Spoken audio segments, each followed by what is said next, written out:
Assalamualaikum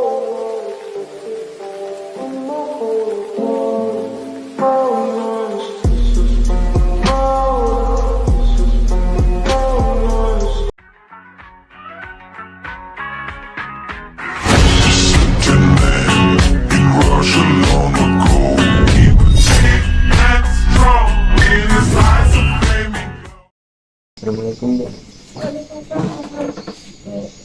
Silakan duduk. Ya, Ini dengan siapa ya kalau ibu boleh tahu? perkenalkan Bu, saya Fadil Muhammad, biasa dipanggil Fadil, anak kelas 11 MIPA 1 Bu. Gitu. Apa sebelumnya sudah kenal dengan ibu? Ya, sebelumnya saya sudah kenal dari awal Bu. Kalau gitu siapa nama ibu? Eh, Sependek pengetahuan saya itu Bu, nama ibu itu Ibu Lira Sultani Syamsiah. Oke, betul. Bagaimana kabarnya Nak Fadil hari ini? Kabar saya ya alhamdulillah baik Bu. Alhamdulillah. Kalau begitu ada keperluan apa Nak Fadil datang ke rumah? Jadi begini Bu, saya datang di sini karena saya ingin berkonsultasi atas terkait permasalahan saya Bu, mengenai bersosialisasi dengan teman-teman gitu Bu. Kalau itu sebelum Nak Fadil ini menceritakan apa masalahnya, Ibu ingin menyampaikan sedikit informasi mengenai jumlah guru BK yang ada di sekolah ini. Siapa tahu Nak Fadil belum tahu. Jadi di sekolah ini tuh ada 3 guru BK. Yang pertama Ibu Caca, kemudian Pak Rizky, dan Ibu sendiri Ibu Lira. Nah, Ibu kembalikan ke Nak Fadil ingin dikonseling dengan guru BK yang mana? Mungkin ke Ibu Lira saja Bu. Oke, baik kalau begitu. Karena Nafadil sudah memilih Ibu sebagai pendamping konseling Nafadil, Ibu harap Nafadil ini bisa terbuka dengan Ibu dalam hal menyampaikan perasaan Nafadil, seperti apa yang Nafadil rasakan, apa yang Nafadil alami, dan semua tentang perasaan-perasaan yang ada di dalam diri Nafadil. Dengan sikap terbuka itu, Ibu bisa lebih mudah mengetahui inti dari permasalahan Nafadil ini dan proses kita akan berjalan lancar. Tapi Bu, ada sedikit problem, mungkin saya memiliki sedikit keraguan ini Bu untuk terbuka karena saya ini jujur takut cerita saya ini tersebar ke teman-teman saya Bu, nanti kan jadi malu kalau di kelas gitu. Kalau begitu, kalau tentang itu, Nafada tenang saja. Ibu sebagai guru BK itu mematuhi yang namanya asas kerahasiaan. Jadi ibu berpatokan pada asas tersebut.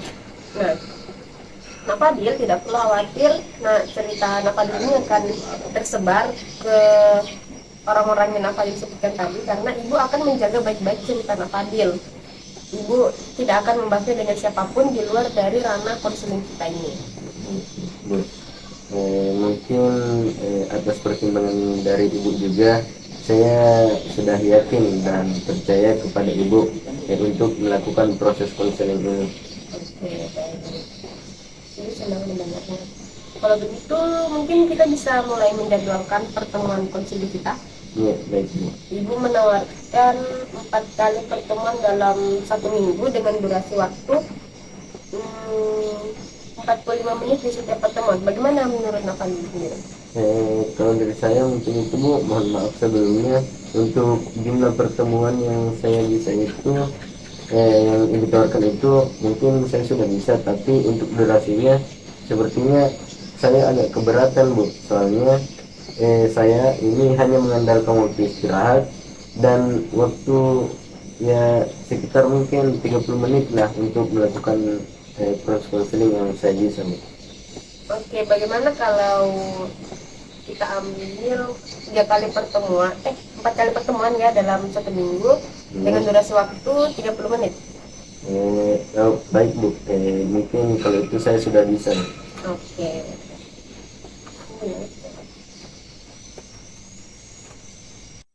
Oke, kalau begitu Nak Fadil sudah bisa menceritakan apa permasalahan Nak Fadil. Silakan Nak. Baik Bu, jadi permasalahan saya itu, saya ini mengalami kesulitan Bu dalam bersosialisasi. Saya merasa kemampuan bersosialisasi saya ini sangat kurang Bu selama saya ini masuk SMA.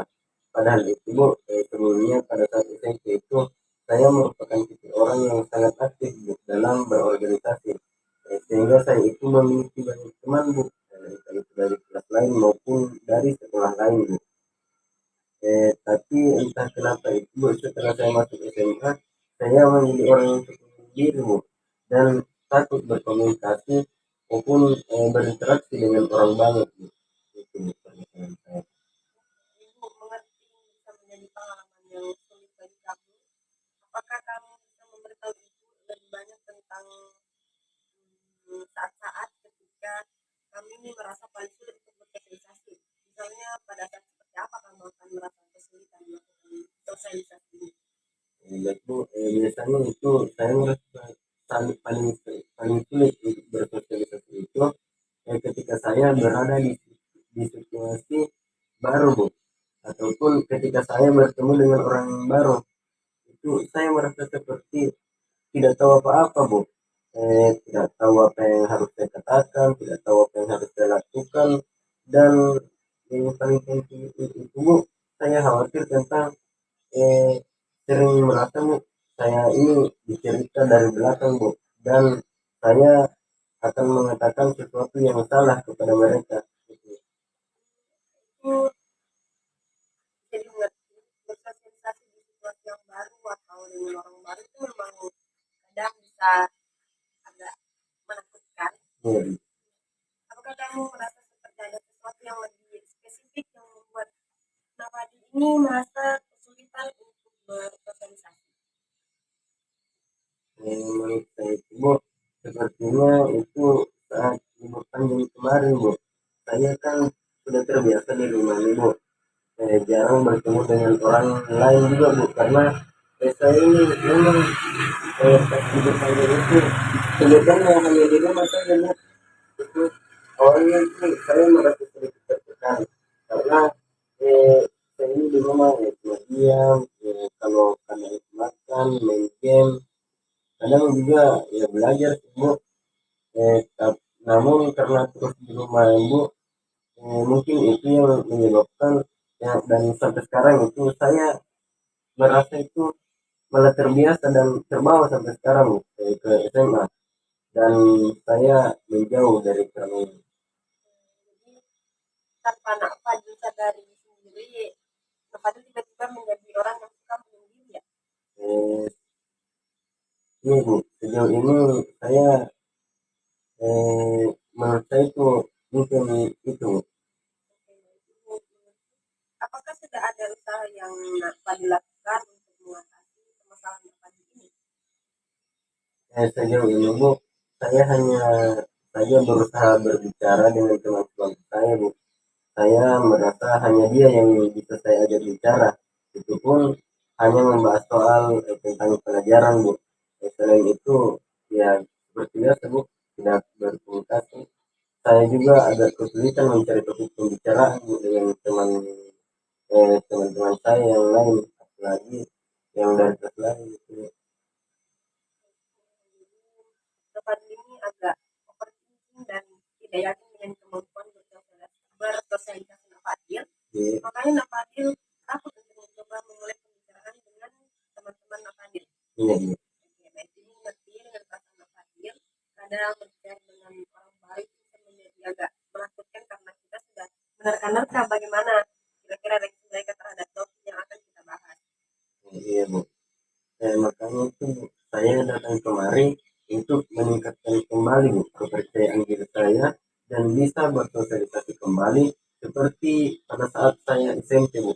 Karena jujur berkomunikasi dengan orang lain itu seru Bu, senang, banyak teman, dan kalau ada yang ingin dikomunikasikan baik itu pelajaran maupun ada sesuatu yang direncanakan itu gampang Bu kalau ada teman yang diajak untuk berkomunikasi.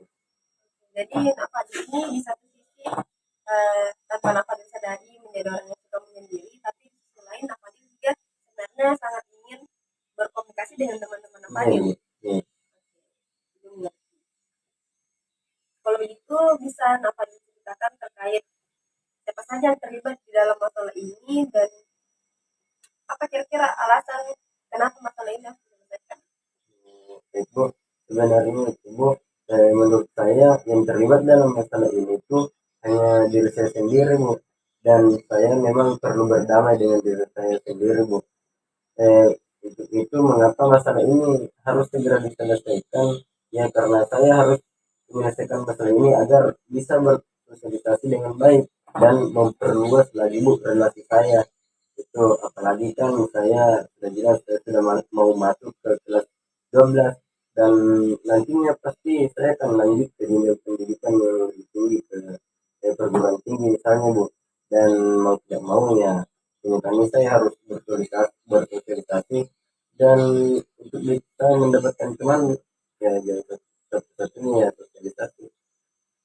Kalau begitu, itu apakah sekiranya ada rencana atau planning yang sudah Nak Fadil pikirkan yang sempat terpikirkan oleh Nak Fadil, tapi Nak Fadil masih ragu-ragu untuk melakukannya, untuk mengatasi ini ya masalah Nak Fadil. Apakah sudah ada rencana yang ingin Nak Fadil lakukan? Mungkin itu saya harus menghilangkan yang namanya overthinking, Bu.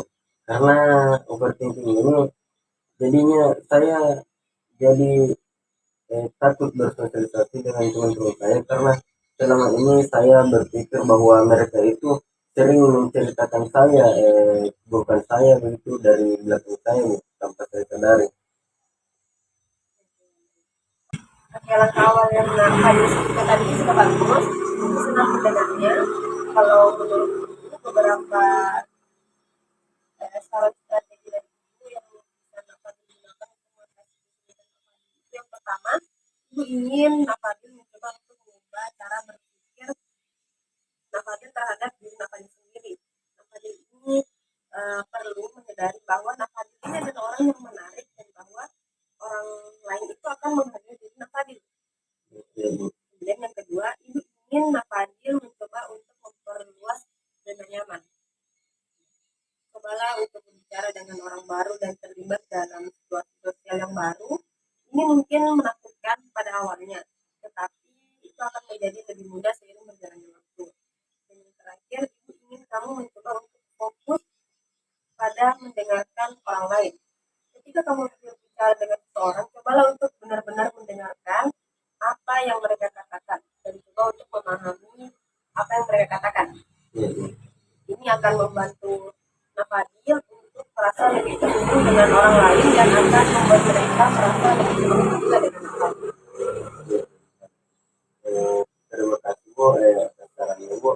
Mungkin selanjutnya ini saya akan mencoba untuk mengikuti langkah-langkah dari Ibu.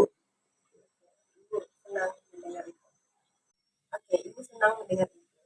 Kalau begitu, kapan kira-kira Nak Fadil akan melakukan langkah-langkah yang sudah kita bahas tadi? Baik, Bu. Setelah keluar dari sini, Bu, saya mungkin akan mencoba mengajak teman kelas saya, Bu, untuk berbicara, kemudian mencoba melihat sisi baik dari mereka. Sudah menjadi langkah yang sangat bagus yang kamu lakukan. Jadi kamu harus optimis dan yakin kepada diri kamu bahwa kamu bisa keluar dari permasalahan kamu ini. Ibu yakin kamu bisa berdamai dengan diri kamu sendiri. Baik, Bu. Terima kasih. Sudah hampir 30 menit ya proses hari ini. Seperti berjanji tadi awal, durasi dalam setiap pertemuan itu hanya 30 menit. Jadi sebelum mengakhiri pertemuan kita, Ibu ingin memberikan tugas kepada Nak Fadil. Siapa? Ya, siap, Bu. Oke. Nak Fadil silakan mencatat setiap perkembangan yang Nak Fadil alami selama melakukan proses konseling dan bisa dikumpulkan setiap pekan di ruangan Ibu. Bu. Jadi bagaimana perasaan Nak Fadil setelah mengikuti proses konseling kita hari ini? Jadi perasaan saya itu sekarang sudah mulai tenang lah, karena setiap selama ini saya yang ada di pikiran saya, yang membebani saya, itu sudah mulai terasa sedikit menghilang, Bu, karena ya saya sudah menceritakannya dan saya ini sudah tidak tanggung sendiri, Bu, masalah saya karena adanya Ibu sebagai fasilitator bagi saya. Ibu senang mendengarnya. Kalau begitu, Nak Fadil mungkin menyimpulkan hasil dari konseling kita hari ini. Baik Bu, kesimpulan yang bisa saya ambil itu pertama itu saya harus mengubah cara pikir saya terhadap diri saya sendiri, karena ini berguna untuk agar saya bisa menyadari bahwa ada orang yang menarik dan orang lain juga akan menghargai apa yang saya miliki. Kemudian yang kedua itu saya harus memperluas zona nyaman. Hal ini berguna agar rasa takut saya perlahan berhilang seiring berjalannya waktu. Kemudian yang ketiga Bu, terakhirnya itu saya harus mencoba untuk fokus mendengarkan orang lain. Ketika saya berbicara dengan seseorang, saya harus benar-benar mendengarkan apa yang mereka katakan dan mencoba untuk memahami mereka, karena hal ini bisa membantu saya agar bisa terhubung dengan orang lain dan bisa membuat mereka merasa lebih terbuka kepada saya, dan saya juga bisa terbuka dan percaya kepada mereka. Kamu harus semangat terus ya. Kita bertemu lagi pekan depan dan Ibu akan memonitoring serta mengevaluasi hasil dari langkah-langkah yang sudah kamu lakukan ini. Apa yang masih ada pertanyaan? Mungkin sudah tidak ada Bu. Kalau ada pertanyaan nanti saya akan langsung menghubungi Ibu. Mungkin waktu istirahat sudah hampir habis.